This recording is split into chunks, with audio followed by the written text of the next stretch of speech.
আল্লাহ পাকের গজব টেনে নিয়ে আসতেছেন আপনারা, আল্লাহ পাকের গজবটা জোর করে টেনে নিয়ে আসতেছেন। আল্লাহ পাক গজব দিতে চাচ্ছিলেন না আপনাদের উপরে, এবার দিবেন ইনশাআল্লাহ। একটা ছেলে বাহ্যিকভাবে ছেলে, মানসিকভাবে মেয়ে। মনে রাখবেন, ট্রান্সজেন্ডার প্রবলেম আর হিজড়ার সমস্যা এক নয়। হিজড়ার সমস্যাটা জন্মগত সমস্যা, এটার বিধান ইসলামে আছে, কোরআন সুন্নাহ এটার বিধান আছে। আয়েশা রাদিয়াল্লাহু আনহার কাছেও একজন হিজড়া এসেছিল। নবী সাল্লাল্লাহু আলাইহি ওয়াসাল্লাম তাকে বলেছিলেন যে তার মধ্যে যদি পুরুষের স্বভাব বেশি থেকে থাকে তাহলে তার কাছ থেকেও আমাদেরকে পর্দা করতে হবে। কথা বুঝতে পারছেন? তার মধ্যে যদি পুরুষের স্বভাব বেশি থাকে তাহলে মেয়েরা তার থেকে পর্দা করতে হবে। এমন ভাবার সুযোগ নাই যে সে তো তৃতীয় লিঙ্গের মানুষ, পর্দার দরকার নাই। নো। তো হিজড়ার প্রবলেমটা ইসলামে আছে, সলিউশন ইসলামে আছে। এটা কি সমস্যা? ট্রান্সজেন্ডার সমস্যা। সে বলছে আমি ফিজিক্যালি মেল কিন্তু মেন্টালি ফিমেল। তাহলে একটা মানুষের যদি ফিজিক্যাল স্ট্রাকচার পুরুষের হয় আর মানসিকতা যদি মেয়েদের হয়, তাহলে চিকিৎসা তো করতে হবে মানসিক অবস্থার। তাকে মানসিক ট্রিটমেন্ট দিয়ে তাকে পুরুষ বানাতে হবে। এটা হলো ইসলামিক ট্রিটমেন্ট। আর আপনি এখানে এরা কি করছে? বাহ্যিকভাবে পুরুষাঙ্গ কেটে ফেলে, পুরুষের যে অন্ডকোষ সেটা সব কেটে ফেলে সে ওইখানে সার্জারি করে মেয়ে হচ্ছে, এবং বুকের মধ্যে স্তনের মধ্যে সার্জারি করে মেয়ে হচ্ছে। এটা হলো ট্রান্সজেন্ডার। ওয়ালা আমুরান্নাহুম ফালায়ুগাইয়িরুন্না খালকাল্লাহ। তারা আল্লাহ পাকের সৃষ্টিকে বিকৃত করবে। এই যে ডান দিক থেকে আসবো মানে কি? আপনাকে দুনিয়া নিয়ে আসবে, দুনিয়ার চিন্তা পেরেশানি দিয়ে দিবে। বাম দিক থেকে আসবো মানে কি? পরকালের ফিকির আপনাকে বিভ্রান্ত করে রেখে দিবে, নেক্সট রোতে ধোকা খাওয়াই দিবে। এখানে বলছে আমি অবশ্যই পথভ্রষ্ট করব। আল্লাহ পাক স্বাভাবিক যা দিয়েছেন তার থেকে যদি অস্বাভাবিক পরিবর্তন করতে চায় সৃষ্টিকে, তাহলে এর অন্তর্ভুক্ত হবে। তবে যেসব ক্ষেত্রে ইসলাম অনুমোদন দিয়েছে ওই ক্ষেত্র জায়েজ। যেমন ওই যে ছাগলকে অনেক সময় খাসি করা হয়, এগুলো সাহাবীদের যুগেও ছিল, এগুলো করাও হয়েছে, অনুমোদনও আছে ইসলামে, চাইলে করতে পারে। কিন্তু একটা আদম সন্তানের আকৃতিকে এভাবে আপনি পরিবর্তন করে দিবেন, এটাকে উৎসাহিত করে দিবেন, এটা নিয়ে বই লেখা হবে, প্রমোট করা হবে। সুবহানাল্লাহ, আমরা কোন যুগে চলে আসলাম? আমরা দেখতে কোন যুগে চলে আসলাম? আজকে থেকে 30 বছর আগেও একটা ছেলে যদি একটা ছেলের দিকে আকর্ষিত হতো, এটাকে মানসিক রোগ বলা হতো। এখন এটাকে জায়েজ করে দেওয়া হচ্ছে। ও দেখা যায় প্রতি 100 জনের মধ্যে 5 জন 6 জন দেখা যায় সমকামী। ফেসবুক এগুলো ঘাটাঘাটি করলে চোখ কপালে উঠে যায়। আগে যেমন পতিতালয়ের জন্যে এই ছেলেপেলেগুলো কিছু পাগল ছিল, ওখানে গিয়ে রাত কাটাতো। তারপরে ওদেরকে বাসায় নিয়ে আসা শুরু হলো। মানে একটা ছেলে একটা মেয়েকে ভাড়া করে বাসায় নিয়ে আসতো, রাত কাটাতো। এটাও তো একটা নোংরা যুগ ছিল কয়েকদিন আগেই। এখন কি হয় জানেন? একটা ছেলে আর একটা ছেলেকে ভাড়া করে বাসায় নিয়ে যায়। আল্লাহ পাকের গজব টেনে নিয়ে আসতেছেন আপনারা। আল্লাহ পাকের গজবটা জোর করে টেনে নিয়ে আসতেছেন। আল্লাহ পাক গজব দিতে চাচ্ছিলেন না আপনাদের উপরে, এবার দিবেন ইনশাআল্লাহ। জোর করে আল্লাহর গজব টেনে আনতেছেন। আমি জেনারেশনের অধঃপতনের স্তরগুলো আপনাকে দেখাতে পারবো। আগে চিঠি লিখতো গোপনে গোপনে, লজ্জা শরম হায়া ছিল, রিক্সায় করে যাওয়া যাবে না, কেউ দেখে ফেললে সমস্যা হবে। তারপরে এমন জেনারেশন আসলো সব কিছু ওপেন। ওদের আলাপই শুরু হয় হ্যান্ডশেক থেকে, এবং 7 দিনের মধ্যে বেড়ে যাওয়া শেষ। এরপর চেঞ্জ করতে থাকে একটার পর একটা। তারপর চলে আসলো সিরিয়ালের জোকস। সিরিয়াল এসে শেখালো বাসায় স্বামী থাকলেও যথেষ্ট না, বাইরে একটা স্বামী লাগবে। বাসায় মেয়ে থাকলে যথেষ্ট না, আরেকটা বউ বাইরে লাগবে। এটা শুরু হলো, এটা চলতে শুরু করলো, এখন এটা কমন হয়ে গেল। আপনারা কি মনে করেছেন? নবী করিম সাল্লাল্লাহু আলাইহি ওয়াসাল্লাম বলেছেন, আল্লাহর পরে যদি আমি কাউকে সেজদা করার আদেশ করতাম, আমি মেয়েদেরকে বলতাম তারা যেন স্বামীদেরকে সেজদা করে। এখন তো আপনারা সব তসলিমা নাসরিনের ফ্যান হয়ে বসে আছে। ওরা আপনাদেরকে ব্রেইন ওয়াশ করে দিয়েছে। সব ক্ষেত্রে সমান অধিকারের কথা আপনাকে কে বলেছে? কোন কোন ক্ষেত্রে আপনাকে অগ্রাধিকার দেওয়া হয়েছে। আপনি খুঁজছেন সমান অধিকার, আর ইসলাম দিয়েছে অগ্রাধিকার। কত বোকা আপনি! কোন কমন সেন্স নাই, ননসেন্স। বাসায় ঘরে ঘরে প্রবলেমসগুলো চলতেছে, ঘরে ঘরে। কেন এত বেসবর? কেন এত আনুগত্যহীনতা? কেন? কথা শুনতে হবে, মানতে হবে, বিশ্বাস করতে হবে। সম্পর্ক শুধু ভালোবাসার বলে টিকে থাকে না। একে অপরের বিশ্বাসের ফলে, একে অপরের শ্রদ্ধাবোধের উপরে, একে অপরের সম্মান বোধশক্তির উপরে, এগুলোর উপর সম্পর্ক টিকে থাকে। সৌন্দর্য ভালোবাসা তো আজ আছে কাল নাই। বিশ্বাস, রেসপন্সিবিলিটি, সবর, ইতাআত, এগুলোর উপর সম্পর্ক টিকে থাকে। তখন ভালোবাসা এত লম্বা হয় যে দেখেন অনেক চাচা চাচিরা আছে এখনো বৈবাহিক সম্পর্ক হচ্ছে 40 বছর, এখন পর্যন্ত কোনোদিন ঝগড়া লাগে নাই। এমনকি ওই চাচিকে আপনি বলেন যে বাসার থেকে অন্য জায়গায় থাকতে, ও স্বামী মরে গেলেও ওই স্বামীর ভিটা ছাড়তে রাজি না, বলছে না আমি আমার এই স্বামীর ভিটা ছাড়তে রাজি নই। এই তো 40 বছর আগে জেনারেশনটাকে আপনি দেখেন, আর এখনকার মেয়েদের জেনারেশনটাকে আপনি দেখেন, কিসের সেকুলার ঘরের মেয়ে আর কিসের মাদ্রাসার মেয়ে, সবই একই অবস্থা। ইল্লা মাশাআল্লাহ, ইল্লা মাশাআল্লাহ। এখন এগুলোর ফলশ্রুতিতে যখন দেখা যাবে যে কনফ্লিক্ট তৈরি হচ্ছে, তখন আবার দেখা যাবে কি আইন কানুন সমাজ পরিবেশ সব মেয়েদের পক্ষে, দিন শেষে আপনি দোষী হয়ে যাবেন, দিন শেষে দোষটা আপনার ঘাড়ে এসে পড়বে। আর সমস্যা ক্রিয়েট হতে হতে হতে হতে এমন একটা জায়গায় যাবে যে তখন আপনি রিয়াক্ট না করে থাকতে পারবেন না। তখন যদি আপনি কোনো রিয়াক্ট করে ফেলেন, সব দোষটা তখন আপনার ঘাড়ে গিয়ে পড়বে।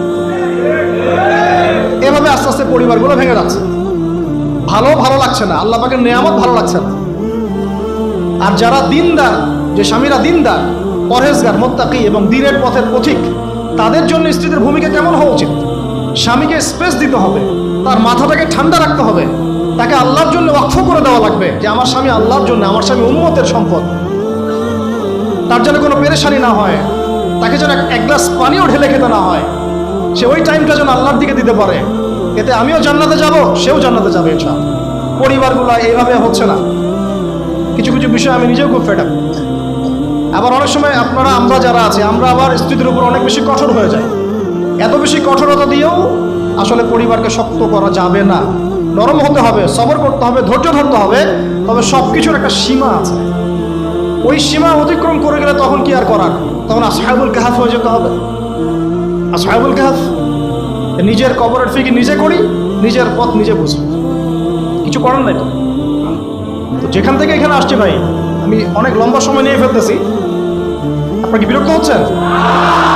আচ্ছা, এই যে আল্লাহর সৃষ্টিকে বিকৃত করা, এই যে আমি আপনাকে জেনারেশনের ক্রমবর্ধমান অধঃপতন দেখাচ্ছিলাম। ওই সময় ছিল এরকম, তারপরে আসতেছে না, তারপরে ব্যভিচারের যুগ, তারপরে পারিবারিক ভাঙনের যুগ চলতেছিল, এরপরে আসলো সমকামিতার যুগ। এখন সমকামিতা আস্তে আস্তে ওপেন হতে হতে নতুন শব্দ নিয়ে আসছেন, ট্রান্সজেন্ডার। মানে এখন ভিতর থেকে নাকি সে ছেলে, বাহির থেকে মেয়ে, বাহির থেকে ছেলে, ভিতর থেকে মেয়ে। মানে বাহির থেকে ছেলে, ভিতর থেকে মেয়ে, আবার ভিতর থেকে ছেলে, বাহির থেকে মেয়ে।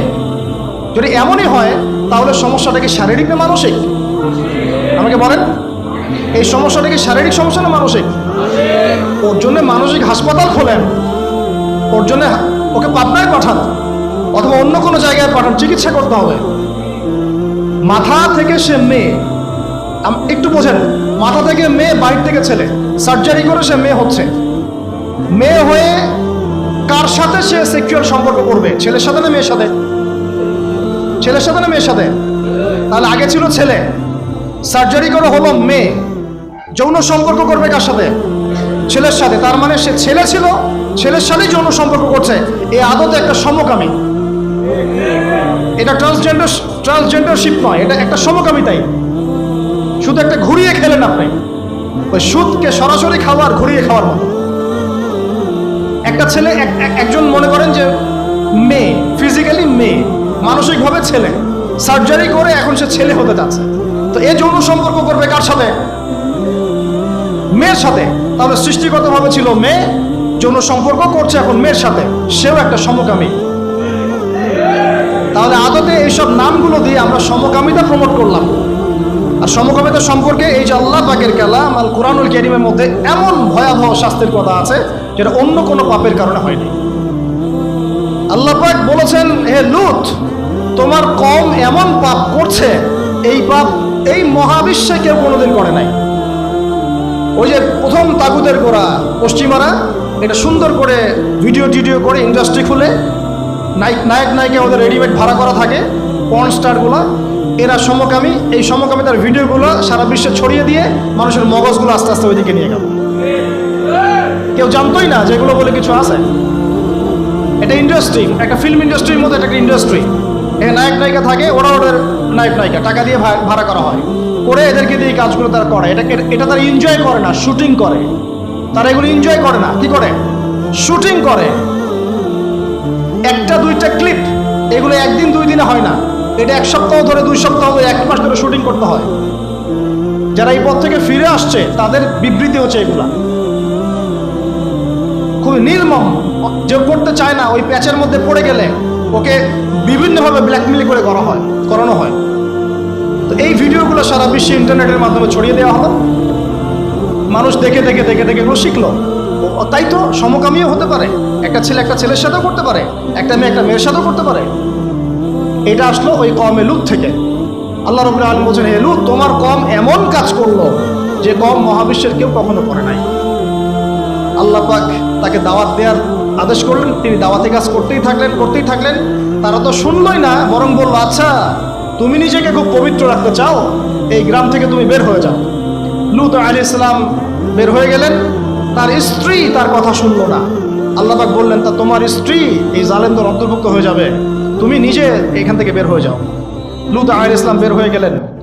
আল্লাহ রাব্বুল আলামিন 2 জন ফেরেশতাকে পাঠালেন, একজন জিবরাইল আলাইহিস সালাম, একজন মিকাইল আলাইহিস সালাম, সুন্দর বালকের রূপে। টকটকা অনেক সুন্দর বালক থাকে না, দেখতে দেখতে মিষ্টি মিষ্টি। এই বালকদের দিকে পর্যন্ত তাকাতে নিষেধ করা হয়েছে। এই বালকদের দিকে, ছোট ছোট সুন্দর সুন্দর ছেলের চেহারার যে বালকরা আছে, কিশোর, এদের দিকেও অনেকক্ষণ তাকায় থাকতে নিষেধ করা হয়েছে, যাতে ওদের দিকে কোনো আকর্ষণ সৃষ্টি না হয়। একটা জায়গায় গাদাগাদি করে একসাথে সবাইকে কেন রাখেন? সবার জন্য আলাদা আলাদা ঘর করতে পারলে করেন, নাহলে মাদ্রাসা করার দরকার নাই। ওদের ব্যক্তিগত লাইফ নাই, পার্সোনালিটি নাই, প্রাইভেসি নাই। একটা কম্বলের নিচে আপনি 3 জনকে ঘুম পাড়াচ্ছেন কেন? আস্তে আস্তে তো একটা সমস্যা সৃষ্টি হয়ে যেতে পারে। এটা তো পর্নোগ্রাফির যুগ, এটা। তো ওই 2 জন ফেরেশতা সুন্দর বালকের রূপ ধরে এসে তাদেরকে নসিহত করতে লাগলো। এবার এই 2 জন কি করলো? এই 2 জনের ব্যাপারে তারা কি বললো জানেন?